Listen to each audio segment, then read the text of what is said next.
soir, c'est le 101e cours de l'Ephod Shabbat. Et donc, on en avait parlé. Tov. Bonsoir à tout le monde. On va continuer les Ephod Shabbat. On a un nouveau sujet aujourd'hui. Un sujet qui va nous prendre pas mal de cours. C'est tout ce qui est lié aux malades pendant Shabbat. C'est-à-dire toutes les halachot de guérison pendant Shabbat. Donc on va voir toutes sortes de gravités de malades, quand est-ce qu'on peut être Mechalel Shabbat, dans quelles conditions, il y a beaucoup de règles.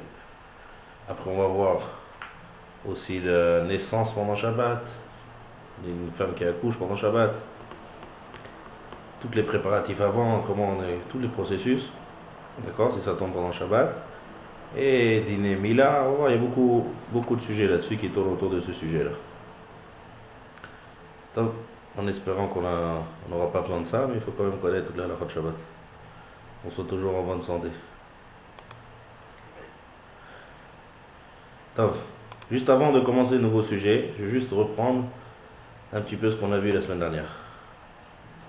Il y a encore quelques questions en suspens. On va essayer de répéter un petit peu de manière plus en bref et en clair. Donc, la semaine dernière, on a traité un sujet qui était tous les sujets de la halakha du katan. Katan d'un petit pendant Shabbat. Quel est le rapport, quel est le lien qu'il y a entre un enfant et le Shabbat? D'accord? Et il y avait une question qu'on a laissée en suspens, c'est ça que je vais essayer de traiter, qu'on va essayer de traiter ensemble ce soir. Je vais vous donner un exemple. Si par exemple il y a la lumière elle s'éteint. Je crois qu'un des participants du cours a demandé cette question-là. Si la lumière, pour répondre à cette question, il faut utiliser tout ce qu'on a vu la semaine dernière. Donc pour répondre à ça, on va essayer de faire en même temps une petite razara rapide. On va dire que tout le monde est à table, une famille comme ça est à table, à tabler, et la lumière s'éteint. C'est-à-dire quelqu'un il s'est accoudé sur l'interrupteur, on va dire. Ça s'est éteint. Est-ce que j'ai le droit de prendre un enfant de, on va dire, 1 an et demi, de le mettre sur un petit tabouret ou sur une chaise en face de l'interrupteur? Qu'est-ce que vous pensez de ça, d'après ce qu'on a vu la semaine dernière? On a le droit, on n'a pas le droit. Maintenant le petit il va s'amuser, il va voir l'interrupteur, il va l'allumer, et après on le reprend et c'est bon. La lumière est revenue. La lumière fut. Ouais. Qu'est-ce que vous pensez? Oui. Oui, alors lui il faut m'expliquer pourquoi. Parce qu'il est moins de...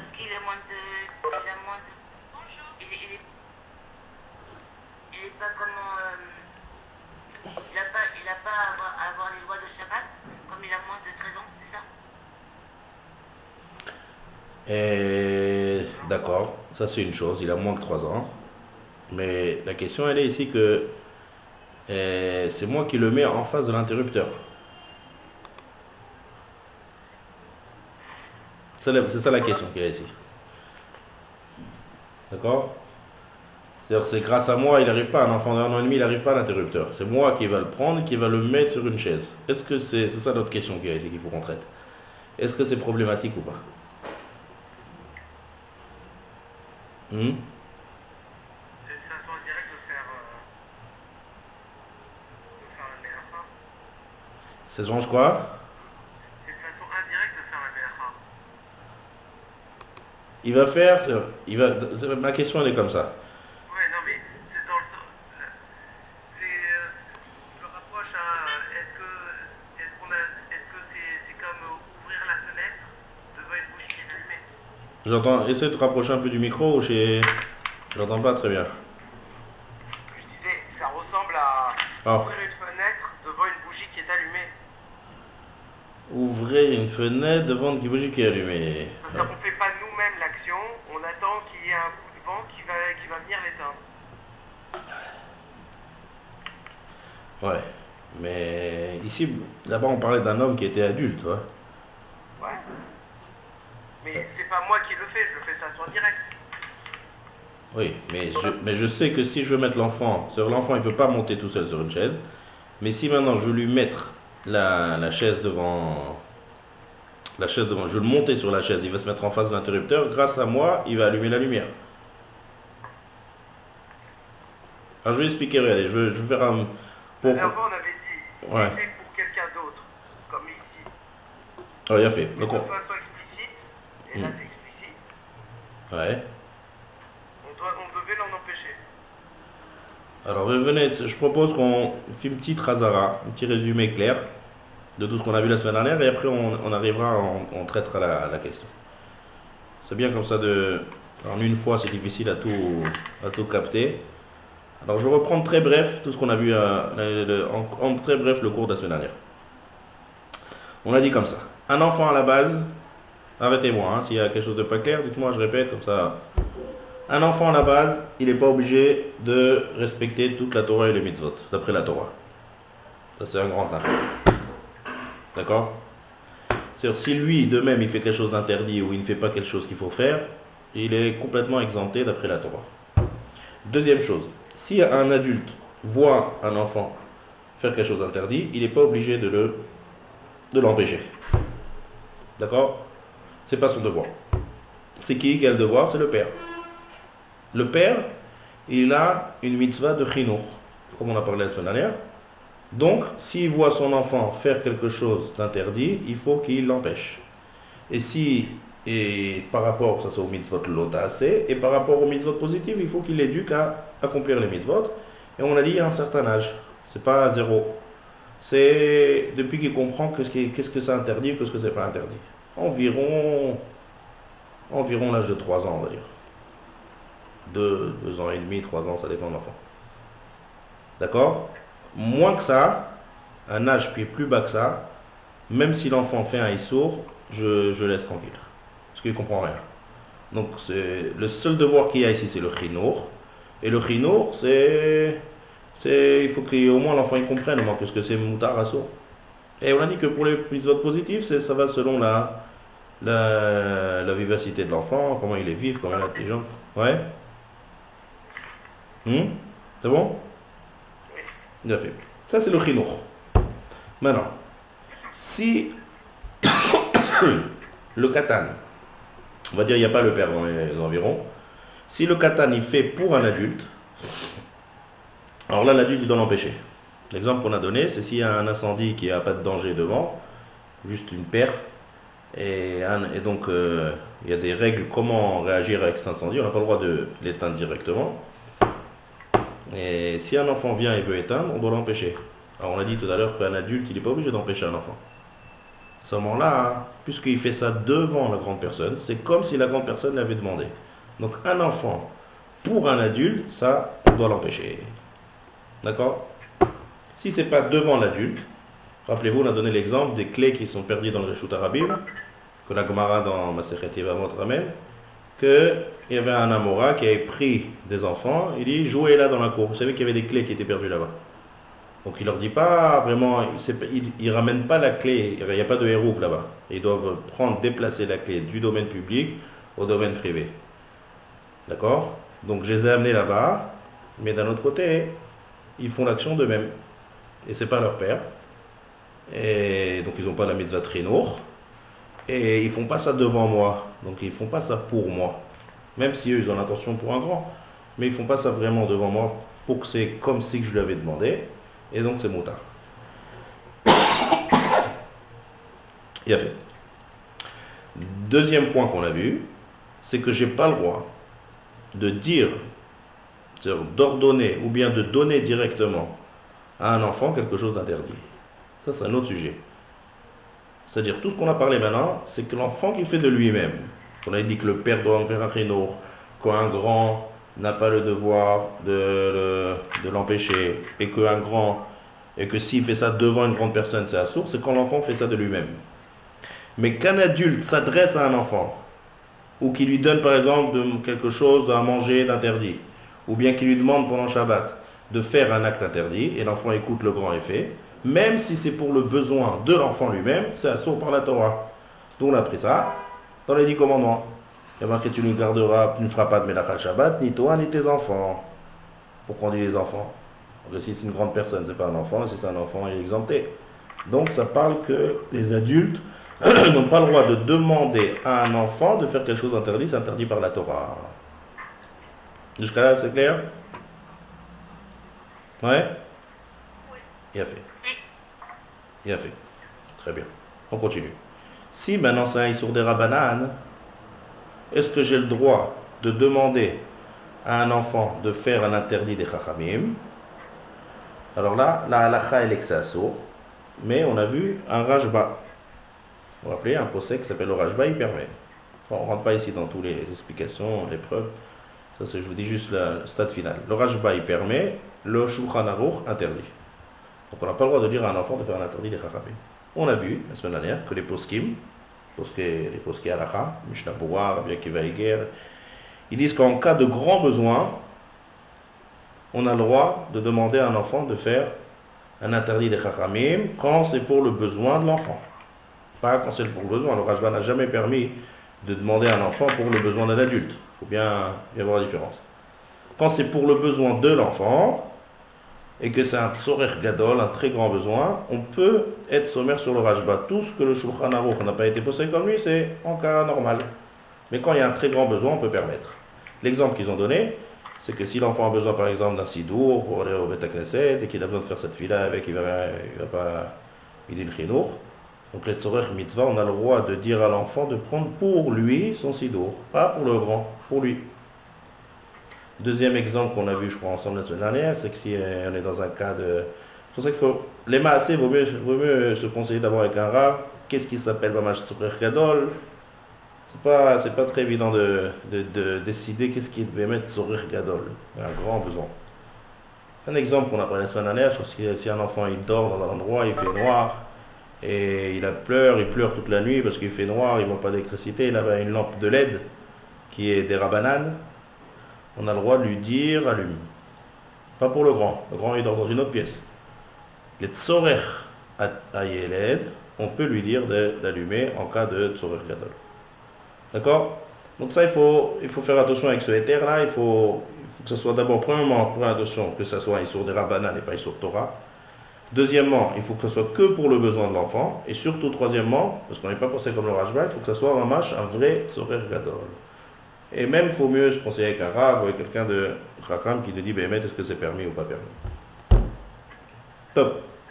Maintenant, on revient à notre sujet. Ça, c'est rentré en quelques minutes, en très très bref, le cours de la semaine dernière. Maintenant, on revient à notre sujet à nous. Lorsque je mets un enfant devant l'interrupteur.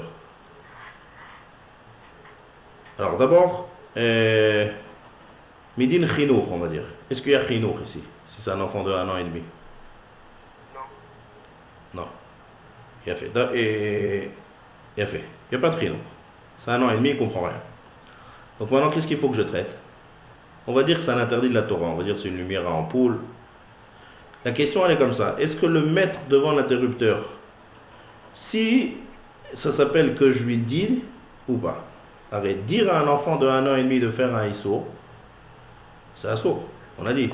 C'est à partir de 0 ans. Le chinour, il commence à partir de 3 ans qu'on comprend. Mais de demander à la Torah, elle a dit, toi et tes enfants, même à 0 ans dès qu'il naît.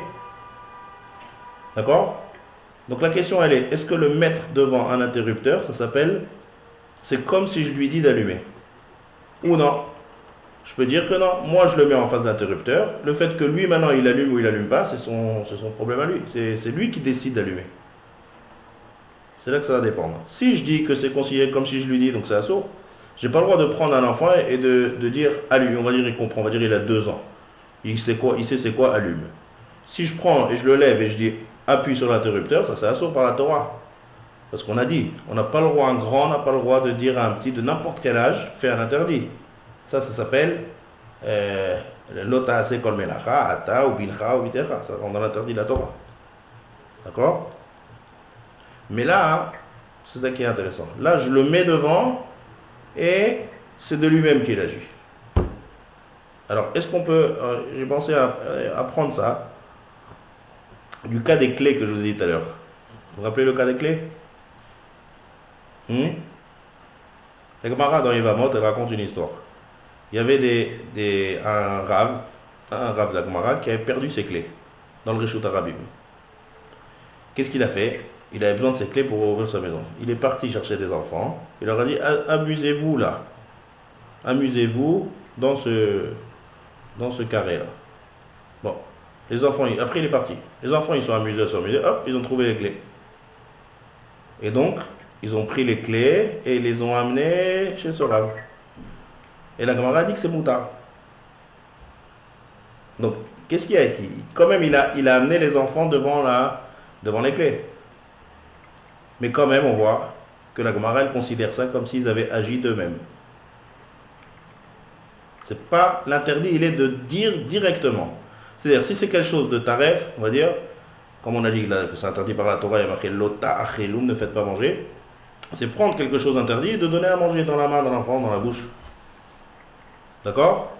Mais le mettre à côté, celui qui tourne à côté, et que de lui-même après il va prendre le manger, ça ne s'appelle pas que je lui dis de faire le hisso.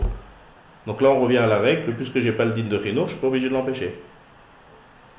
Alors là, mettre devant l'interrupteur, c'est pas exactement comme les clés, mais j'ai vu dans un sefer qui s'appelle le Chot Shabbat, je ne sais pas si vous connaissez, c'est un des sfarim de Chachmei Ashkenaz sur le Chot Shabbat, contemporain de nos jours. Et là-bas, il dit qu'on peut mettre un enfant devant l'interrupteur. Donc lui, il compare ça en fait à l'histoire des clés, et tant qu'on connaît que la halakha est comme ça, que tant qu'on ne dit pas directement à l'enfant allume, d'accord, ça ne s'appelle pas que je lui demande de faire un interdit. Ça s'appelle qu'il agit de lui-même. Donc j'ai le droit. D'accord, ça c'est comme on va en cas de Sorer Gadol. Ouais. S'il y a un goy, c'est mieux. Enfin même, un goy ça ne peut pas toujours marcher. Parce que si c'est des ampoules qui sont interdits par la Torah, je ne peux pas demander à un goy d'allumer. Donc dans ce cas-là, c'est la solution. On peut prendre un enfant, mais il faut que ce soit un enfant qui ne dépasse pas l'âge de compréhension du permis ou interdit. Parce que s'il a plus que 3 ans, alors là j'ai le mitzvah de chinour de l'empêcher de faire un issour. D'accord? Même s'il fait de lui-même. D'autant plus que ici il fait pour les grands. Mais là, ce petit-là, quand il agit et qu'il s'amuse avec l'interrupteur, il ne sait pas c'est quoi, pour le grand, pour lui-même. Il est devant, il s'amuse. Donc, comme je vous ai dit, un des poskim d'Oreno, le Chot Shabbat, il permet de mettre un enfant devant l'interrupteur, d'après les règles qu'on vient avoir. Chinour, il n'y a pas. Lui dire, ça ne s'appelle pas à dire, donc ça s'appelle qu'il agit de lui-même. Et donc, c'est moutard. C'est bon? Dans le cadre, bonsoir. Ouais. Dans le cadre du Rav qui fait jouer les enfants dans la Gemara avec les clés pour trouver les clés. Ils avaient quel âge les enfants en question? C'était des petits? Ouais, ils étaient même grands, mais c'est pas leur père. C'est pas leur père. Le père. Mais alors c'est comme s'il les met devant l'interrupteur. Non. Le père a le devoir, comme ça. Si je considère qu'ils agissent d'eux-mêmes, donc un enfant qui agit de soi-même, il n'y a que le père qui doit empêcher. Quelqu'un qui n'est pas le père, il n'a pas, comme on l'a dit au début. Un beddin metsuvin l'africho, un enfant qui fait un interdit. D'autant plus qu'il n'était pas là au moment où ils ont amené les clés. Dans la Gemara, c'est machma qui les amène devant les clés et après il les cherche. Et il les ramène d'eux-mêmes. Oui, mais en pratique, si les enfants ils ont l'âge de savoir Torah et Mitzvot, normalement ils ont appris, donc s'ils ont appris, ils ne peuvent pas profiter. S'ils ont appris et qu'ils décident de ramasser les clés parce qu'ils jouent, je sais pas quoi. Oui, peut-être qu'ils ne sont pas encore vraiment en âge de bien savoir, peut-être qu'ils ont Bédiouk le Zman de Chino, enfin, ils ne rentrent pas exactement dans l'âge. Je crois qu'ils ont 6 ans, 7 ans. Ils vont voir les clés, ils vont les prendre. D'accord, Canary, il n'a pas dû prendre des enfants qui sont grands parce qu'ils se connaissent déjà, ils ne vont pas être métal-tête. On va dire qu'il a pris des enfants qui sont encore jeunes, qu'ils sont déjà. Nous, on a dit, là, vous avez dit juste avant, que un enfant qui est en âge de comprendre, eh bien, même s'il va faire de lui-même, il faut quand même l'empêcher. On parlait que d'un cas, on n'empêche pas qu'un tout petit, et si c'est pas le père. On a dit, si c'est le père, on a dit 2 choses, je reprends. Si c'est pour l'enfant lui-même, s'il fait ça pour lui-même, il n'y a que le père qui l'empêche, pas quelqu'un d'autre. D'accord? Ça on a dit, ça c'est une première règle. En la chaîne de Gemara, ça s'appelle En Beddin Katan Ochel Nevelot ou Trefot. Il y a une grande marloquette dans la Gemara, mais comme ça a été tranché. Un enfant qui mange de Nevelot et Trefot, quelque chose de taref, En Beddin Metsuvin Lafricho. Le Beddin n'a pas le devoir de l'empêcher. C'est que le père. Donc par rapport à ça, il n'y a pas de problème. Deuxième chose qu'il faut voir, on a dit que quand on a un enfant qui fait pour un adulte, ça c'est assourd, on doit l'empêcher. Alors on a posé la semaine dernière la question, les Rishonim ils posent cette question. Ils disent, quelle différence dans un incendie, si un enfant il vient éteindre, on dit non, n'éteins pas, il n'y a pas le père là-bas. Parce qu'il fait ça pour le grand. Et dans l'histoire des clés fait ça pour le grand. Voilà. Il a fait. C'est une question qu'on a demandé ça la semaine dernière. Donc on reprend. Quelle est la différence? Les Rishonim, Rashi, le Rad, ils posent cette question. Il y a une différence. Un petit qui fait, qu'on doit l'empêcher quand il fait de lui-même pour un grand, c'est que lorsqu'il est devant le grand. C'est-à-dire, il y a tout le monde, on va dire l'idée comme ça, il y a un petit incendie qui se déplace, il n'y a pas de pikoar nefesh, tout le monde attend, ou bien attend un goy, ou bien attend une solution. Il y a un enfant qui vient et qui éteint. Lorsque l'enfant vient devant tous les grands, la Gemara a dit que c'est considéré comme s'il lui avait demandé d'éteindre. Parce qu'il comprend très bien que ce qu'il fait, c'est parce qu'il leur demande et ils attendent qu'il éteigne. Donc ça, c'est seulement lorsqu'il est face à une grande personne. C'est ça la différence. Tandis que là, il les a amenés, après il est parti. Lorsqu'ils ont pris les clés, c'est vrai que dans l'intention c'est pour une grande personne, mais c'est pas devant la grande personne, donc c'est pas encore considéré comme si la grande personne lui avait demandé de transgresser le Issour. T'as compris la différence? C'est fin comme Telouk. Ouais, j'ai compris. Donc ça, c'est considéré comme s'il fait de lui-même. D'accord? Maintenant, revenons à l'interrupteur. Pareil, l'interrupteur, maintenant, c'est un petit enfant là-bas, c'est même pas Chinour. Seulement, puisque maintenant il va être devant, je le mets, le chidouche ici, c'est que au moment où il va allumer, c'est considéré comme s'il joue de lui-même avec l'interrupteur. C'est pas moi qui lui ai dit, parce que dire, dans tous les cas de figure, c'est assaut, même quand c'est pour le petit. C'est ça le chidouche qu'il y a ici. Maintenant, je vais lire un peu les remarques là, de Laurent et de Sandrine. Je lis celle de Laurent. Sur le cas de l'enfant devant l'interrupteur, peut-on aller jusqu'à faire des allusions? Comment tu as fait pour éteindre la lumière? Un enfant qui a éteint juste avant, c'est beaucoup. Alors, c'est sûr que non. Parce que mettre devant l'interrupteur et faire des allusions, pour l'enfant, c'est lui faire il comprend, même s'il a 2 ans, il comprend qu'il faut allumer. Donc, ce qu'on a déjà, c'est déjà un éther qui est déjà assez fin. J'ai essayé de chercher dans les Sfarim qui c'est qui permet ça. J'ai trouvé quelqu'un qui permet un procès avec Ochot Shabbat, il est très connu. C'est faire chez les Ashkenazim, il est très connu, c'est faire. Et il permet. Mais Kamouvan, pas jusqu'à lire des allusions, c'est sûr. Remarque de Sandrine. Un adulte n'a pas le droit de demander à un enfant de faire un interdit, même dans l'intérêt de l'enfant pour lui-même. D'accord? Mais un adulte n'est pas obligé de reprendre un enfant qui fait un issour s'il n'est pas le père. Oui? Exactement. Exactement. Un adulte, c'est comme ça. Un adulte, il a pas le droit de demander à un enfant dans tous les cas de figure, même si c'est pour le besoin de l'enfant. Et même si c'est un enfant de 1 an, et de même de 5 mois même. D'accord? Mais un adulte, il n'est pas obligé de reprendre un enfant qui a fait un issour s'il n'est pas son père. Et le père aussi, il n'est pas obligé s'il s'agit d'un enfant de moins de 3 ans. Parce qu'il ne comprend rien. Même chez le père, ça commence à 3 ans. Ça veut dire comme ça. La différence qu'il y a entre dire à un enfant et Medin Chinour, c'est qu'entre 0 et 3 ans. À partir de 3 ans, le père a un devoir d'empêcher. Parce qu'il comprend. Donc le père, pas quelqu'un d'autre, le père a besoin d'empêcher. Mais dire à un enfant, dire à un petit enfant de lui faire des remarques, regarde ici, comme il a demandé Laurent, c'est comme dire à un enfant d'agir. C'est-à-dire, il va agir parce que je lui ai dit ça et ça et ça. Et donc, ça assure par la Torah. Comme on l'a dit, et marqué dans la Seret Adibroit, tu ne feras pas de Melacha, ni toi, ni ton enfant. On a dit, quel enfant parle? S'il a 13 ans, c'est un adulte. Donc la Torah s'adresse à tous les adultes, depuis 13 ans jusqu'à 120 ans. Ou 12 ans même pour une fille, pour tout le monde. Donc est-ce que c'est toi et ton enfant? Si c'est un enfant qui est moins que 13 ans, la Torah ne s'adresse pas à lui. Donc le chidouche du pasouk dans la Seret Adibroth, quand on dit toi et ton enfant, ça veut dire toi, tu n'as pas le droit de dire à un enfant. Et c'est interdit par la Torah. C'est écrit dans la Torah, dans la Sefata Dibrot. D'accord? Est-ce que c'est moutard le cas Ouais. d'un enfant qu'on laisserait seul dans une pièce pas éclairée et que tous les adultes sortent, eux, et on attend qu'ils prennent la décision d'allumer? Un enfant de quel âge? Peu importe. Non. Justement. Imaginons, voilà, faisons les deux cas de figure. Ouais. Un petit et un plus grand. Non, quel âge? En âge de chinour? En âge de chinour. Disons une fois moins de 3 ans et une fois plus de 6 ans. Non, rien fait. Comment je l'enferme d'abord? Comment il va comprendre qu'il faut allumer? Non, je l'enferme pas. Imaginons, voilà, la lumière s'éteint dans le salon.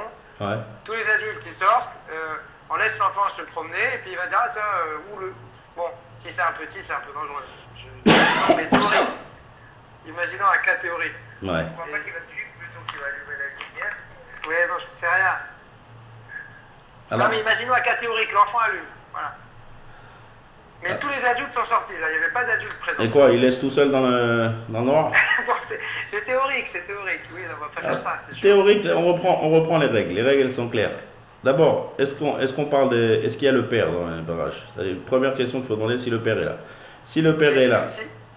Ouais. Il n'est pas présent, il est là, mais il est sorti. Il est dans la pièce à côté, il est dans le couloir. Non, mais je veux comprendre la logique, parce que je comprends pas. La logique de quoi? De quel Pour moi, il y a deux choses qui se contredisent.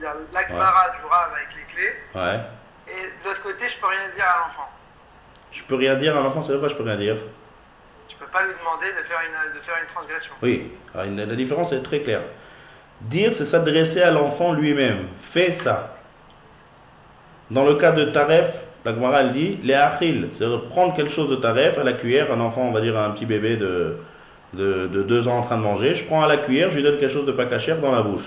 Ça, c'est assourd par la Torah. J'ai pas le droit de lui donner à lui.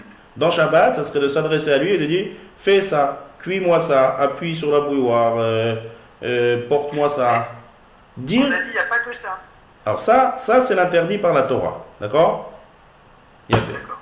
Maintenant, il y a deuxième cas de figure, c'est l'enfant qui agit de lui-même, sans aucune allusion d'un grand. Ça n'a rien à voir. C'est l'enfant qui va agir de lui-même. Est-ce que la question maintenant, est-ce que je dois réagir ou pas, je ne dois pas réagir? Alors, si c'est pas le père, il n'est pas obligé de réagir. Si c'est le père et que l'enfant est arrivé en âge de compréhension de ce qui est moutard ou interdit, on a dit c'est environ 3 ans, le père doit l'empêcher.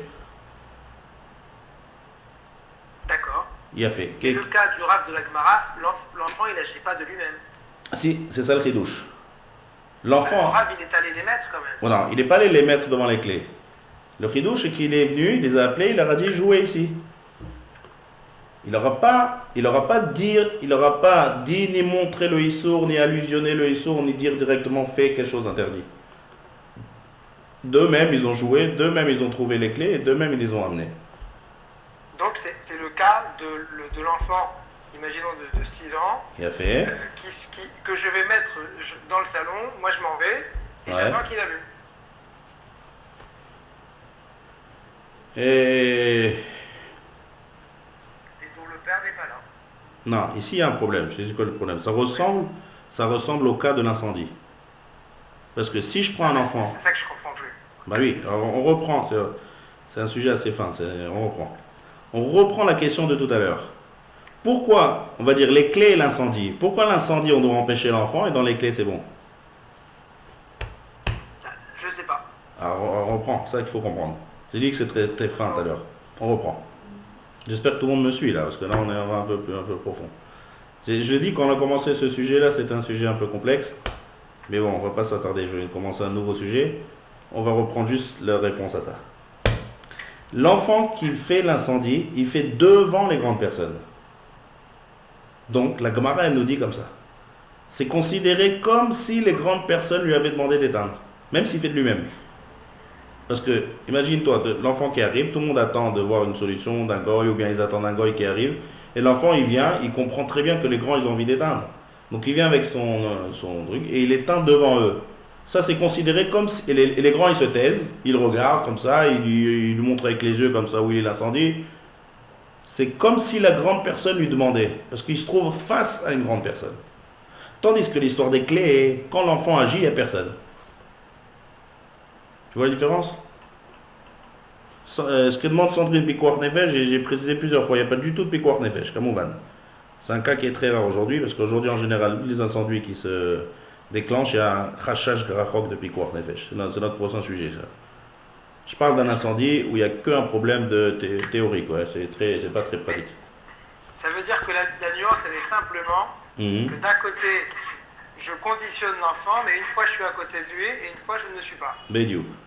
Et donc, si je ne suis pas à côté de lui, il agit complètement de lui-même, et là on revient aux règles que si c'est pas le père, il n'y a pas de problème, si c'est le père, il faut qu'il empêche.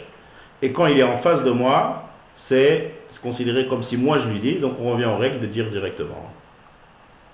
Donc maintenant à toi de situer l'histoire de la pièce, là, avec le... A priori, c'est clair, si je ne suis pas devant lui et que je l'ai mis dans la pièce, c'est comme la clé. Oui, mais c'est un cas bizarre quand même. Hein. Parce que tout le monde est là. Non, il faut réfléchir à ce cas-là. Comment... Tout le monde est là, puis tout le monde sort dehors. Et l'enfant il va comprendre très bien que c'est pour les grands qui fait ça. C'est comme si on lui disait d'allumer. C'est quand même... ça le problème. Et moi, avec les clés, c'est ça qui me... Les clés d'abord, je veux dire différent. Les clés, elles sont pas là du tout, elles sont perdues. J'ai juste amené dans la région où ils ont été perdus. Non mais alors, on peut faire un truc plus loin. Hein? On peut l'emmener dans la pièce et lui demander... C'est quoi, je vais te donner la référence de la Gemara. Non, tu ne pourras pas, ça serait un bon petit devoir. Je te donne 2 secondes. On prend un cas où, au lieu de laisser la pièce, on lui dire va me chercher quelque chose, et comme il fait noir, il va allumer de lui-même pour aller chercher la chose. Ça, c'est pas comme les clés, ça. Ça ressemble plus à l'incendie qu'aux clés, ça. Bah, c'est quoi les clés? Les clés, c'est... Les clés, c'est jouer ici. Elles sont perdues. Les clés. Ouais. Là, je lui demande pas d'allumer la lumière, je lui demande juste d'aller me chercher un fruit sur la table.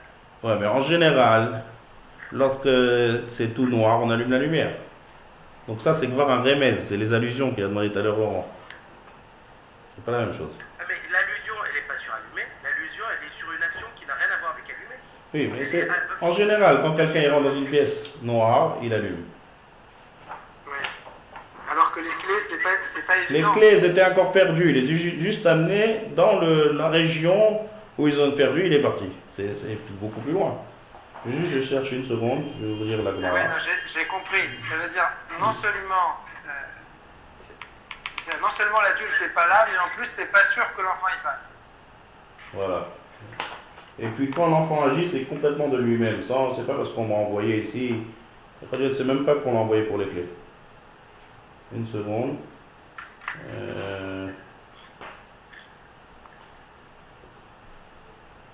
Ouais.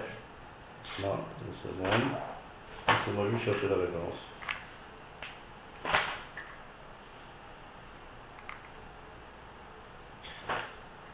Ouais.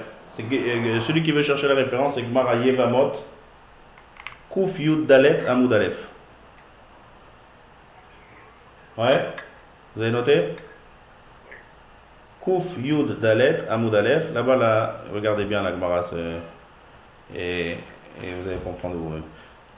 Sandrine demande, les conditions ne l'obligent pas à ramener les clés, tandis que dans le noir, la condition l'oblige à l'allumer. Dans le noir, ouais. Ouais, c'est ça. Oui, il y a plus d'incertitude dans le cas du rêve. Ouais. Ça, vous comprenez à peu près la différence. C'est très fin, j'avoue que c'est fin un peu, mais les règles, elles sont claires. Les règles, elles sont claires. Dès qu'il y a une allusion, dès que ça rentre dans le cadre de dire. Et dire, c'est interdit par la Torah. Dès que c'est de lui-même qui agit, là, on est dans des autres règles, et donc c'est mouta. D'accord. Voilà. Regardez la Gemara, ouais, ceux qui savent bien étudier la Gemara, ouvrez la Gemara, regardez là-bas, il y a une histoire, la Gemara raconte. Kuf Yudalet Amud Aleph, Rabbi Yitzhak Bar Bisna. C'est le Amora qui a amené les enfants là. Regardez dans les textes, c'est plus clair. Donc, on commence un nouveau sujet maintenant. Nouveau shiurim. Sujet qu'on va traiter maintenant, c'est le din de Refoua be Shabbat. C'est-à-dire guérir. D'accord? Donc ça, c'est un sujet qui va nous prendre quand même pas mal de cours. Et ça déborde sur plein de cours. Sur la Brit Mila pendant Shabbat, sur des naissances pendant Shabbat, une femme qui accouche pendant Shabbat. Tout ça, c'est un sujet très intéressant. Il y a beaucoup de règles et beaucoup de sortes de malades. Donc, on commence un nouveau sujet. Cholé Beshabbat, ça veut dire. Dil Cholé Beshabbat. C'est un long siman dans le Shulchan Aruch, c'est le siman Shin Kafret dans le Shulchan Aruch. Top. Avant de parler de ça, il faut juste me faire une petite introduction sur la médecine, sur la refoua. La Torah, elle a dit Verapo Irapé. Verapo Irapé, ça veut dire que Rak Shivto Yiten, là-bas ça parle, peu importe le contexte, on parle de quelqu'un qui a dédommagé quelqu'un, il y a marqué là-bas Rak Shivto Yiten, Verapo Irapé. Il y a marqué 2 fois. Guérir, il se guérira. De là, on apprend que la Torah a donné la permission à un rofé, à un médecin, de guérir. D'accord? Mikan shenatna reshut la rofé les rapot. Même si dans la tfila on dit El rofé rachman veneemanata, c'est Akadosh Baruch Hu qui est rofé kol basar, on dit dans la shariatza rofé kol basar ou mafila asot, mais Akadosh Baruch Hu a dit que la refoua, ça se passe par l'intermédiaire d'un médecin. J'entends très mal. Ouais. Oui. Qui a fait une remarque? Allô? Non, je crois que c'est une erreur. Ah, top. Très bien. Sinon, si on entend mal, vous pouvez par écrit, c'est très simple. Moi, je lis directement les remarques. Top. Donc, Reshut la refait les rapports. D'accord? C'est-à-dire la Torah a donné. Je fais une introduction clalite là, on va voir avec Shabbat pour l'instant. Donc, maintenant, quelqu'un qui écoute un médecin, qui va chez un médecin et qui va se guérir, il fait une mitzvah. Quelle mitzvah il fait? Il est marqué dans la Torah, Ele ha-mitzvot ve'achukim dans Parashat ha-Charemot. Ele ha-mitzvot ve'achukim v'chai ba'em. Voici toutes les Torahs et toutes les mitzvot que je vous ai données, et vous vivrez avec eux. C'est quoi vous vivrez? V'chai ba'em. C'est quoi vous vivrez? Bien sûr qu'on vit, c'est quoi vivre? Et là, de là, on apprend que si on accomplit la Torah et les mitzvot, et on ne vit pas à cause de ça, alors on transgresse ce passouk. Parce que ce passouk, il dit qu'il faut vivre.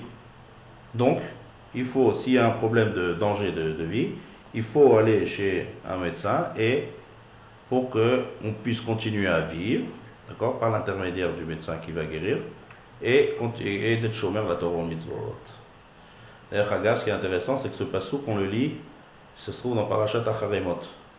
Et on lit ce passouk à Mincha de Yom Kippour. Et une des raisons qu'on lit ça à Mincha de Yom Kippour, c'est pour faire un rappel à s'il y a quelqu'un qui se sent mal et qui sait qu'il est malade et qu'il n'a pas le droit de jeûner, et bien il fait une avéra le jour de Yom Kippour. Parce que la Torah elle a dit qu'il faut faire les mitzvot à condition qu'on vit. Si quelqu'un il prend des risques de vie, et bien sa Torah et ses mitzvot ils ne valent plus rien. Parce que le but c'est marqué Vachai Baem. Donc on lit ça à Mincha d'Afka de Yom Kippour pour que si quelqu'un il veut faire l'intelligent et que le médecin lui a dit que tu n'as pas le droit de jeûner et qu'il jeûne, il fait une avéra. Parce qu'il y a marqué Vachai Baem. D'accord?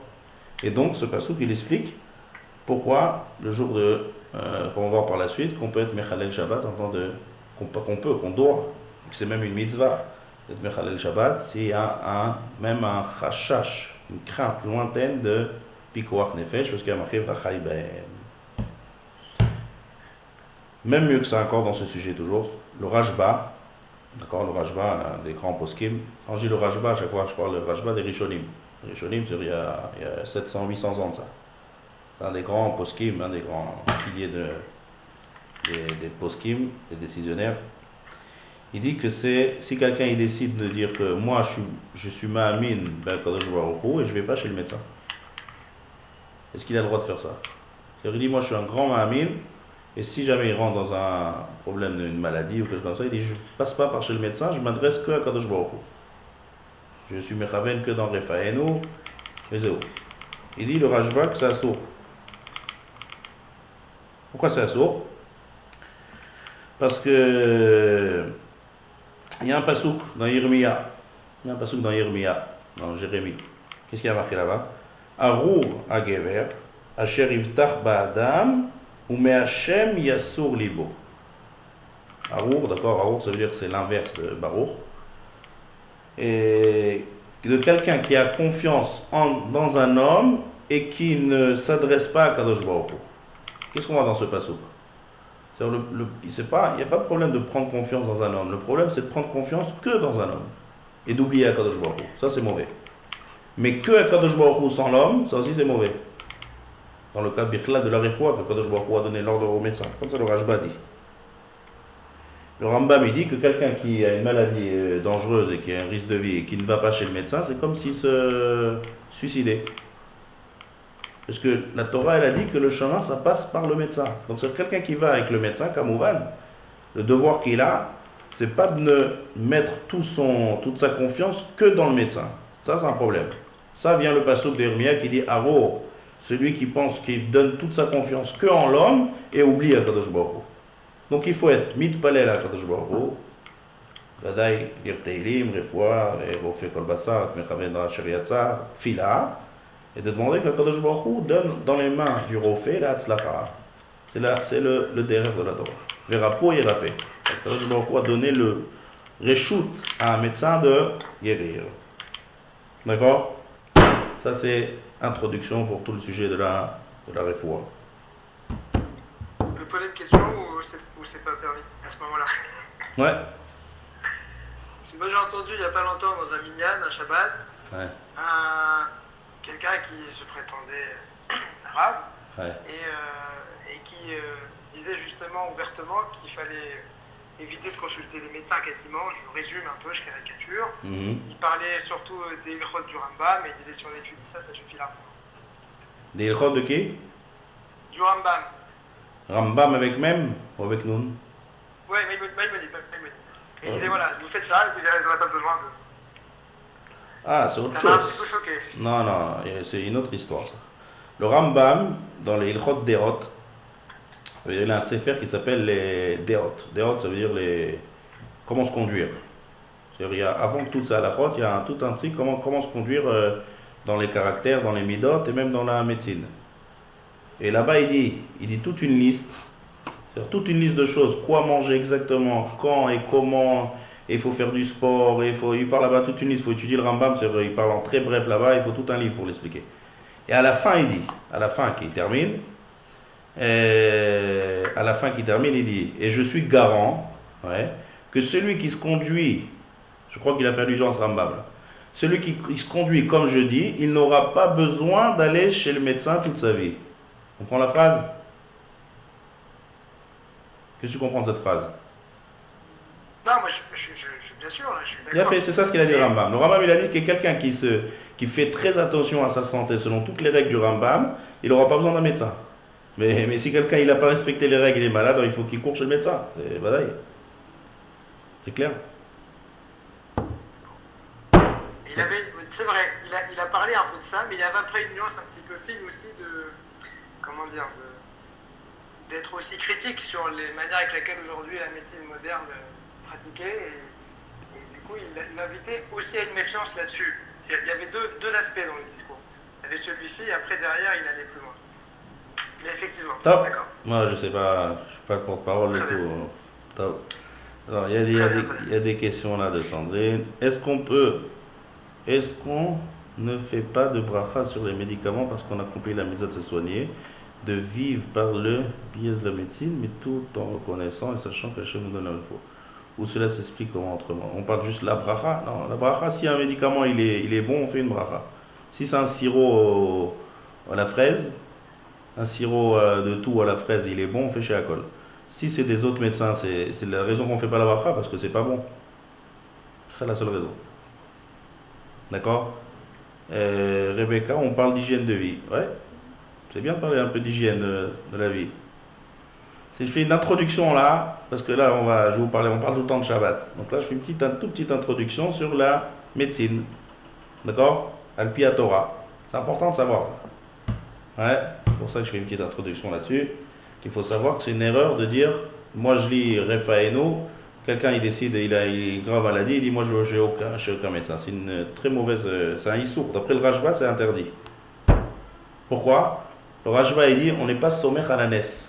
C'est-à-dire, si quelqu'un il est en danger et il est obligé de se soigner et il dit je ne me soigne pas, eh ben il est sommaire sur un miracle. On n'a pas le droit de se assourlissement à la naisse. D'accord? On n'a pas le droit de dire Akadosh Baruch Hu il va me faire un miracle. C'est assourd. Donc ça c'est car selon la Torah, il faut savoir que celui qui va chez le médecin, qu'il a besoin d'aller chez le médecin, il fait une mitzvah. D'accord? Et celui qui veut, comme on l'a dit tout à l'heure, ne pas aller chez les médecins, qui suit à la lettre tout ce qu'il dit le Rambam dans le Chod Deot. Là-bas il dit exactement, je crois qu'il y a des sfarim, il y a des livres, il y a un livre en français je crois qui est sorti il n'y a pas longtemps. Je suis garant, ils ont traduit tout ce que le Rambam dit dans tous les détails. Hop, on commence les Ilchot Shabbat. Un malade pendant Shabbat. Alors, ce qu'on va étudier ensemble, ça va prendre plusieurs cours bien sûr, il y a plusieurs sortes de malades. Alors on va prendre quatre catégories de malades. Première catégorie, et on va étudier chaque catégorie doucement un après l'autre. C'est-à-dire on va parler d'une catégorie de malades et qu'est-ce qu'on va avec ça pendant Shabbat. Et on va voir que plus on va descendre dans les catégories, en fait on va descendre dans la gravité de la maladie, et plus il va y avoir de règles plus strictes. D'accord? Il y a des règles. Il y a des choses qu'on va permettre, des choses qu'on va interdire, ça va être des oraïta, des rabbanan, et on va voir. On va étudier ensemble toutes les règles. Premier cas de maladie, premier malade, c'est un danger de vie. Ou bien un risque lointain de danger de vie. Quand je dis danger de vie, ce n'est pas un danger évident. Ça va du danger le plus évident à un risque le plus lointain. Tout ça, ça rentre dans le premier cadre de premier degré de maladie. Deuxième degré, c'est sakanat ever. Ça veut dire que de vie, il reste en vie, il n'y a aucun danger de vie. Seulement, il y a un danger pour un membre. C'est-à-dire, il risque de perdre un membre. D'accord? Ou bien même un risque. Pareil, encore une fois, un risque. D'accord? Donc, il n'y a pas de danger de mort, mais il y a le danger de perdre un membre. Donc là aussi, il y a des règles, qu'est-ce qu'on fait? Troisième degré, il n'y a aucun risque, ni pour sa vie, ni pour un de ses membres. Seulement, il est alité. Il ne peut pas se lever. Il a de la fièvre, il est alité, il a des très mal. Ça s'appelle en lachon en hébreu, ça s'appelle cholé she'en bo sakana. Le premier, ça s'appelle cholé, malade, she'yesh bo sakana, qui a un danger. On parle d'un danger de vie. Et kamouvan, bien sûr, inclut dans ça un risque, même un risque lointain. Deuxième, c'est cholé she'yesh bo sakanat evar. Evar, c'est un membre. On dit remach evarim. Evar, c'est un membre. Un danger d'un membre, ça veut dire qu'il lui est arrivé quelque chose et que il risque de perdre un de ses membres. Ou bien même un risque. C'est fait. Troisième, il n'a aucun danger. Cholé she'en bo sakana. Ni danger de membre, ni danger de vie, seulement il est alité. Il est bien alité, il ne peut pas bouger, il ne peut pas se lever. S'il se lève, il voit des étoiles, il est alité. Ça s'appelle cholé she'en bo sakana. Quatrième degré, c'est quelqu'un qui a des maux. Il a mal ici, mais il n'est pas alité, il peut marcher comme quelqu'un de normal. Mais il a des problèmes, quoi. Il a mal ici, il a mal à la tête, il a mal quelque part. Mais il n'a aucun danger ni de vie, ni de verre, et même il n'est pas forcément alité. Il peut se lever, il peut marcher, il peut fonctionner comme tous les jours. Donc ça c'est le quatrième degré. D'accord? Donc on va voir doucement chaque degré de malade. Premier degré, ça on va s'attarder un peu là-dessus.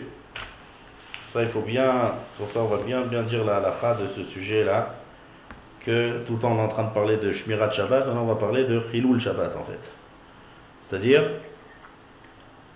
qu'on peut profaner le Shabbat, comme on a dit, si le malade se trouve dans la première catégorie. C'est-à-dire un risque très très fort de perte de vie, ou bien même un risque très lointain de perte de vie. Dès que la perte de vie rentre en jeu, Là on a dit que c'est Doché Shabbat. D'où on apprend ça? Kol ha-mitzvot ve'achukim ve'amishpatim asher ya'aseh ha'adam v'chai bahem. V'chai bahem. Faut vivre. On donne la Torah les mitzvot, on vit. Donc maintenant, dans la mitzvot, il y a respecter le Shabbat. Mais si le respect du Shabbat, il va faire que l'homme ne peut plus vivre, alors là, il faut le profaner. D'accord? Donc c'est... Et là, le Shulchan Aruch, il a beaucoup de séifim, beaucoup de nekudot de halakha, où il est bien, il met ça bien de manière très claire. On va voir ensemble, vous allez voir plusieurs cas de figure, où il dit que c'est pas seulement qu'on a le droit, c'est même une mitzvah vechova. C'est-à-dire c'est une obligation et même une mitzvah d'être mechalel Shabbat. Et il rajoute aussi azariz arezé meshubach.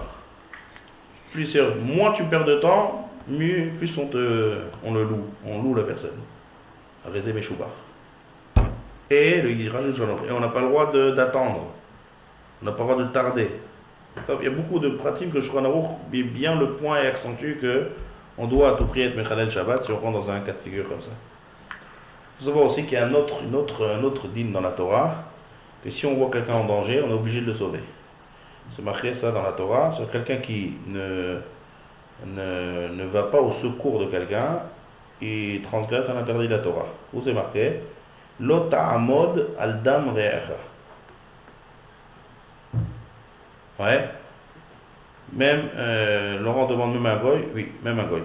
Quelle différence? D'accord? Donc, l'ota amod al dam re'acha, même l'ota amod al dam re'acha, ça veut dire qu'on n'a pas le droit de voir un re'echa, d'accord? De voir une dam re'echa, de voir le sang de quelqu'un, on n'a pas le droit de se dresser devant le sang, si je traduis littéral le passou. Donc, ça veut dire que j'ai pas le droit j'ai l'obligation de venir en secours à quelqu'un qui est en danger de vie, ou même en danger lointain. La Mishnah nous dit comme ça, Mishnah dans Shabbat. Tout safek nefashot doché Shabbat. Pas seulement un vrai, même un safek, même un doute. C'est doché Shabbat, comme on l'a dit, vachai bahem. Ça veut dire que j'ai pas le droit, par l'intermédiaire des mitzvot de la Torah, de rentrer en danger de vie, comme on a dit tout à l'heure. Donc, si c'est clair, maintenant le problème qu'il y a, c'est que pour savoir si quelqu'un est en danger de vie, alors, il y a plusieurs cas de figure. Il y a un cas de figure, c'est clair. On voit que c'est un truc catastrophique, c'est clair que même si quelqu'un n'a jamais appris la médecine, il sait qu'il est en danger de vie. Mais il y a des fois, il faut attendre l'avis d'un médecin. Ou il y a des fois, il y a des signes. On va étudier ensemble, je crois qu'il y a un médecin ici, donc je crois que Jonathan est médecin, non? Oui. Très bien, tu vas nous aider ça par la suite, je ne sais pas si on va voir ça aujourd'hui, c'est dans le cours d'après. Il y a toutes sortes de cas, dans les poskim et dans les sifra à la faute, on ramène tous les cas. C'est-à-dire tu viens apprendre un peu de médecine. C'est-à-dire tous des cas que lorsque on voit ce symptôme, même si on n'est pas médecin, on peut décider que c'est dangereux et être mechalel Shabbat. Donc, on va étudier ensemble tous les cas de figure. Un médecin, on va voir s'il y a une marloquette entre deux médecins, on va voir si le malade dit quelque chose et le médecin dit autre chose. On va rentrer dans tous ces détails-là pour qu'on ait bien à la faute, qu'on ait tous les règles très, très claires. Donc, on va juste parler de manière générale et après on va rentrer doucement dans les détails. Si le Shulchan Aruch dit, si c'est clair, c'est-à-dire on rentre dans un stade que c'est sûr que la personne est en danger de vie, ou bien même en risque, on n'a pas le droit de demander à un arabe, qu'est-ce qu'on fait? Shulchan Aruch il dit, celui qui va aller demander à un arabe, qu'est-ce qu'on fait? C'est comme s'il tuait, c'est comme s'il est chauffeur d'abîme, parce que le temps que tu vas demander, il risque de mourir. Donc on n'a pas le droit, tout ce que je vous dis, c'est le Shulchan Aruch. Ouvrez dans le Shulchan Aruch Siman Shin Kafret dans le Kod Shabbat, il rentre vraiment dans tous ces détails, pour bien être clair, pour bien comprendre ça qu'il faut être mechalel Shabbat. Il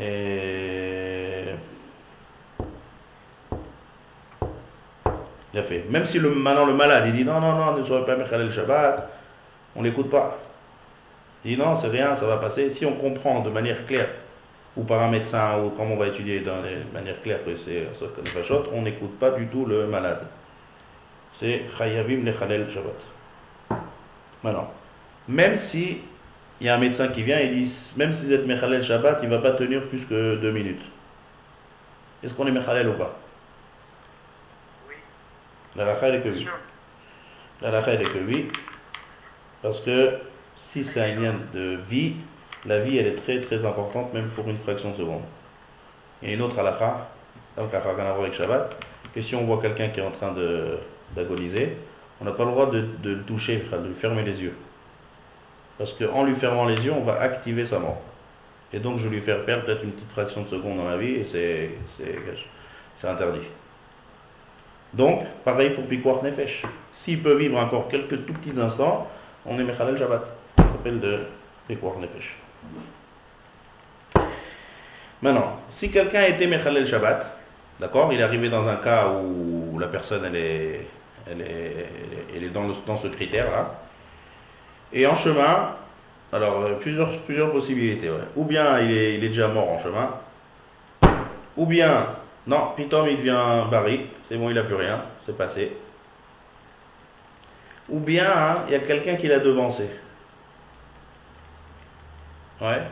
Alors maintenant, est-ce qu'on va dire est-ce qu'il doit faire une kapara? Ça veut dire que, en fait, ce qu'il a fait maintenant, ça ne sert plus à rien. Il est en train d'être Mechalel Shabbat, on va dire, il est en chemin, il est arrivé à l'hôpital, bah, sauf on voit que non, il va très bien. Ou bien il est mort. Ou bien quelqu'un d'autre. C'est-à-dire, dans ce cas de quelqu'un d'autre, je veux dire l'exemple. La Mishnah a dit un cas comme ça. Un médecin, il a décidé, c'est un cas typique de l'époque, mais c'est le principe, on va sortir d'ici. Le médecin, il a dit, cette personne, elle est malade, en danger de vie, il faut qu'elle mange une figue. Donc, il y avait 10 personnes là-bas qui étaient là, qui ont écouté ce qu'a dit le médecin. Donc, va chercher une figue maintenant. Il faut aller chercher un figuier. Donc, les 10, ils ont commencé à courir. Chacun, ils ont arraché une figue. Donc ça, c'est l'interdit de la Torah, c'est Melechet Kotzer. Maintenant, les 10, ils arrivent avec la figue. Donc maintenant, une figue, ça suffit pour sauver la vie de la personne. Ils mangent une figue, il va bien. Est-ce que maintenant, les 9 autres, là, ils ont un problème? D'accord? C'est toute la même question. La Mishnah dit, Em Pturim, je crois Naruch et ramène ça, ils sont complètement patours de Ronesh, et Yeshlem Sachar Tov Me'et Hashem. Ils ont un Sachar, ils ont une récompense. Pourquoi? Parce que lorsqu'on doit être Mechalel Shabbat, on ne peut pas savoir maintenant qui c'est qui va arriver en premier, qui c'est qui va trouver. Donc, tout le monde a le devoir. Au moment où ils vont, chacun fait une mitzvah. Maintenant, peu importe le résultat. D'accord? Ça, c'est très pratique. Je sais que comme ça c'est en Israël, il y a tout le Magen David Adam en fait. Ouais, tous les ambulances. Et il y a des gens qui sont Shobrim Shabbat au Beit Knesset, mais il y a ceux qui travaillent dans les secours SOS, ils ont même sur eux Shabbat des messages. Et ils peuvent être en pleine fila, Shabbat, Talit, au Beit Knesset, et recevoir un message, tac, il y a quelqu'un qui a un problème. Tout de suite, ils ont une mobilette, ou ils ont une ambulance, et pendant Shabbat, ils prennent l'ambulance, et ils y vont. Maintenant, il y a plusieurs personnes qui ont reçu ce message. Seulement, on ne peut pas savoir exactement quelle est la personne qui va arriver le premier là-bas. Donc, comment ça marche? On envoie dans un groupe du malade, tous ceux qui sont autour et qui sont dans le service secours. Alors, je ne sais pas exactement combien c'est, ça va dans les détails, mais en tout cas, ce n'est pas une seule personne qui reçoit le message. C'est une 3, 4, 5, 6, selon la gravité, selon la distance, selon plein de critères. C'est sûr que parmi tous ceux qui vont prendre la voiture et prendre l'ambulance, c'est sûr qu'il y en a qui ne servent à rien. Mais, puisque, encore une fois, on ne sait pas qui c'est qui va arriver le premier, et chacun va dans le but de secourir, tous ils font une mitzvah et tous ils ont un sachar. Donc pareil, quelqu'un qui a été Mechalel Shabbat, il a pris la voiture, il est arrivé, il a fait plein de mélachot, et bien sauf il est arrivé à l'hôpital, le médecin a dit, mais il n'a rien du tout, et la personne croyait qu'il avait un problème, yesh lo sachar. D'accord? Et après? C'est après et après. Une fois qu'ils ont fait ce qu'ils ont fait, la personne a pris la voiture, elle l'a accompagnée, qu'est-ce qu'elle fait? Est-ce qu'on peut retourner? Oui. Ouais. Ça, il faut que je vérifie. Je sais que la Gemara, j'ai pas encore en tête vraiment la halakha. Je sais que les gens qui sont en secours, je sais qu'ils retournent. Maintenant, si c'est une personne, il faut que je vérifie ça. J'ai pas encore arrivé à ça, cette halakha. Je sais que si c'est des gens qui font les ambulances, on les ramène. Pourquoi? Parce que peut-être qu'après ils vont avoir une nouvelle appel, et donc ils sont obligés de repartir. Donc s'ils s'attardent, il va avoir un danger de Pikuach Nefesh. Si c'est quelqu'un de pratique, j'ai pas pour l'instant la réponse. Évidemment. Top, on continue. Oui, le Shulchan Aruch il précise encore. Et il dit, il ne faut pas être Mechalel Shabbat si on est dans un cas de Pikuach Nefesh, par l'intermédiaire d'un goy, par l'intermédiaire d'un enfant, ou par l'intermédiaire d'une femme. Pramouvan, on parle d'un cas s'il y a un adulte dans les parages. Pourquoi? C'est quoi cette halakha? Pourquoi pas? La réponse elle est comme ça, que si on va dire, il y a un adulte, d'accord, et il y a, on va dire, un goy, ou bien il y a un adulte et il y a une femme. Alors l'adulte, il n'a pas le droit de dire ou au goy ou à la femme, vas-y, prends la voiture et ramène-le à l'hôpital. Pourquoi? Parce que les gens, ils vont apprendre d'ici que, pourquoi il a demandé au goy? Ça dirait que vaut mieux pas. C'est pas souhaitable, on va dire. C'est quand on n'a pas le choix, alors on demande à un goy. Donc, les gens ils vont arriver à être mezalzel dans le Pikuach Nefesh. Donc, le Shulchan Aruch il va même plus loin. Il dit que s'il y a là-bas un Talmid Chacham, un Rav, ouais, et quelqu'un qui n'est pas Rav, et ben le Rav il doit aller être Mechalel Shabbat et pas la personne. Pour bien montrer, bien inculquer que Pikuach Nefesh le fait Shabbat. D'accord? Même Kamouvan que si la femme ou si le goy il est médecin, alors là c'est sûr c'est autre chose. Là c'est si le médecin lui-même est halal, on va comprendre que c'est parce que c'est un médecin. Mais juste que faut pas utiliser toutes sortes de hétérim et commencer à dire par l'intermédiaire d'un goy ou par l'intermédiaire de quelqu'un. Non, si on a le devoir, c'est même, je crois l'autre il dit, Yireh Shamayim et même un Rav, il doit aller lui-même être mechalel. Pour bien enseigner aux personnes que par rapport au Chashash Pikuach Nefesh, un Chokhmot, on doit le être Mechalel Shabbat. Top. Maintenant, il y a une marloquette intéressante. Il y a des nafkaminotes sur cette marloquette. Est-ce que Shabbat, Pikuach Nefesh, on va dire, lorsqu'on doit être Mechalel Shabbat pour un cholé, comme on a dit, de cette première catégorie, est-ce que c'est permis d'être Mechalel Shabbat ou bien le Shabbat est repoussé? Vous voyez la différence? Est-ce que par rapport à Shabbat et par rapport à lui sauver la vie, on repousse le Shabbat ou bien c'est permis le jour du Shabbat? Je vais donner deux exemples. Quand je dis par exemple qu'on peut cuire Yom Tov, c'est permis, c'est la Torah qui a dit. La Torah elle a dit Asher Yaseh Lechol Nefesh ou Levado Yaseh Lachem. C'est-à-dire que c'est moutar. Donc si c'est moutar, on peut cuire tranquillement tout ce qu'on a besoin sans aucun chinouille, sans rien. C'est moutar gamour. Par contre, Mila, la mitzvah de Brit Mila, faire l'acte de la mitzvah de Brit Mila, c'est Chilul Shabbat. Il y a faire saigner, c'est Melechet Chovel. Seulement, on repousse la mitzvah de Brit Mila par rapport au Shabbat. C'est repoussé. Donc il y a une grande discussion. Est-ce que Shabbat, c'est comme ça, sauver la vie de quelqu'un, ouais, Pikuach Nefesh, quand on dit c'est Doché Shabbat, ou bien c'est Moutar pendant Shabbat? Quelle différence si je dis c'est repoussé ou si c'est Moutar? Quelle différence? Alors comme ça. Si par exemple, si je dis que c'est repoussé, alors il faut que je choisisse, comme au van que je parle quand il n'y a pas encore de... Est-ce que Sandrine dit c'est moutar? C'est une grosse discussion dans la halakha. Est-ce que c'est moutar ou outra?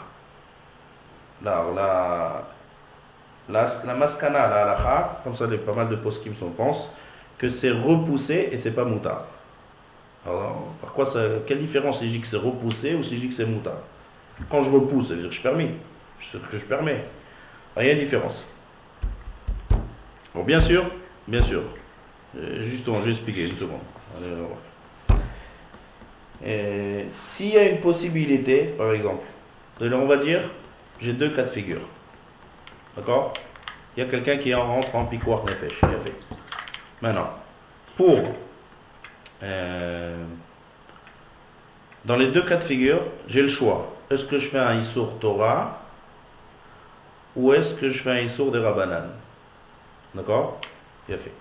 Si je fais le Issour des Rabbanan à la place de Issour Torah, le danger il va rester le même. C'est pas parce que j'ai fait un Issour des Rabbanan que maintenant il va rentrer plus en danger de vie. C'est exactement pareil. Est-ce que je dois quand même choisir de faire un Issour des Rabbanan et pas un Issour Torah? Ou pas? Ou bien, j'ai un Issour Torah, il y a une Melacha, il y a un Shiur. Est-ce que je dois faire moins que le Shiur ou plus que le Shiur? On parle encore. Bien comprendre qu'il n'y a aucune différence. Quand je veux faire moins que le Shiur, quand je veux faire des Rabbanan, dans le risque il va rester le même. Alors là c'est la différence si je dis que c'est repoussé ou si je dis que c'est moutard. Si je dis que c'est moutard, alors c'est moutard, j'ai le droit de faire ce que je veux. Mais si c'est repoussé, alors vaut mieux, si j'ai le choix entre des Rabbanan et des Oraita, alors je dois choisir le des Rabbanan. Si j'ai le choix entre moins que le Shiur ou plus que le Shiur, je dois choisir moins que le Shiur.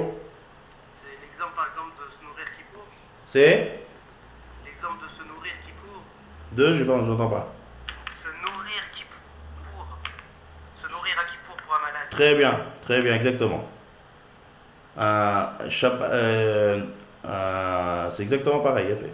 Un malade, comme on va, on parle qu'il n'a pas de piquoir, c'est-à-dire que s'il va manger, c'est-à-dire que là-bas c'est un peu différent là-bas.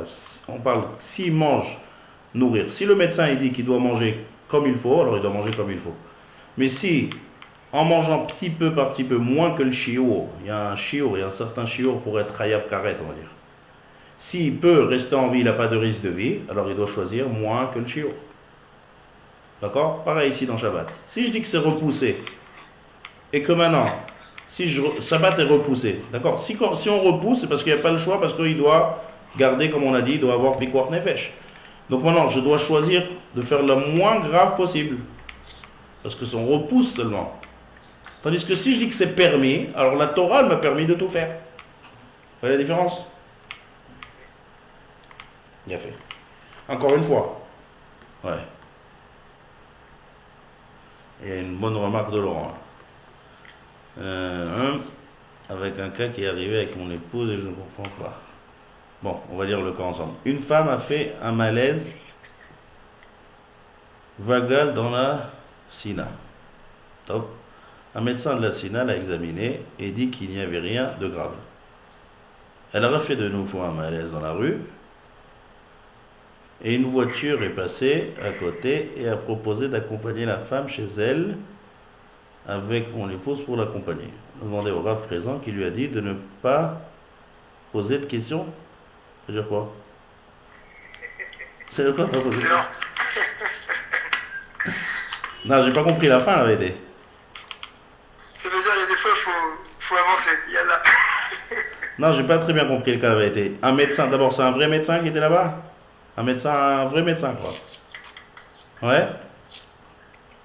Un vrai médecin. Le médecin, il a décidé que quoi? Qu'elle avait rien de grave. Donc on doit écouter le médecin. Si elle a rien de grave et qu'elle n'a aucun danger de vie, ni danger de membres qui disparaissent, c'est juste un malaise. Et le médecin, il a décidé que ce malaise, un vrai médecin, ouais, je parle pas d'un médecin, hein, qui a décidé que ce malaise, c'est juste un malaise qui va passer et que c'est tranquille, donc on ne doit pas être Mechalel Shabbat, c'est sûr. Non, je vois pas, j'ai pas compris la question, la vérité. Ah, parce qu'elle a refait un deuxième malaise après coup. Et le médecin, il était là après le deuxième malaise? Non, c'était dans la rue, je comprends. Non. Ah, c'était dans la rue.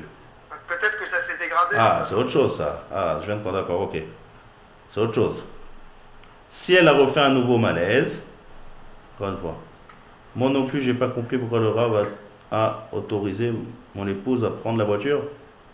Si c'est un malaise, ça il faut voir, il faut analyser. Si c'est un deuxième, ouais, top. Ne pas poser de questions, ça je sais pas. Moi je suis pas le porte-parole de tous les rabbins là. Vous me posez des questions de, ça j'ai pas compris. C'est quoi pas poser de questions? La question elle est claire. Le deuxième malaise, le médecin n'était pas là, et donc on sait pas. Ça rentre dans un safek là. Mais Laurent, c'est peut-être dans le cas qu'on avait dit au tout début du cours. Ouais, c'est ce que je crois. Il ne faut pas aller demander de questions. Bien sûr. Il ne faut pas demander au Rav. Le Rav, il a dû dire, moi je suis pas compétent pour... Non, on ne demande pas. S'il y a un danger de vie, maintenant il faut juste vérifier. Est-ce que, une chose qu'il faut que je vérifie, c'est ça que je dis, on va pas avoir le temps de voir ça aujourd'hui, mais il y a des cas de figure qu'on décide même sans médecin. C'est quoi le cas là? C'était dans la rue, et on doit décider maintenant. Est-ce que moi je suis pas médecin, personne n'est médecin. Est-ce que cette personne est en danger de vie ou pas? Alors il faut voir, hein, quelqu'un qui s'évanouit, il faut voir, est-ce que ça je sais pas, il faut demander à des médecins, il faut... Est-ce que, on va demander à Jonathan, parce que c'est notre médecin du chiot. Quelqu'un qui fait un malaise, est-ce qu'il peut rentrer dans un risque de danger de vie?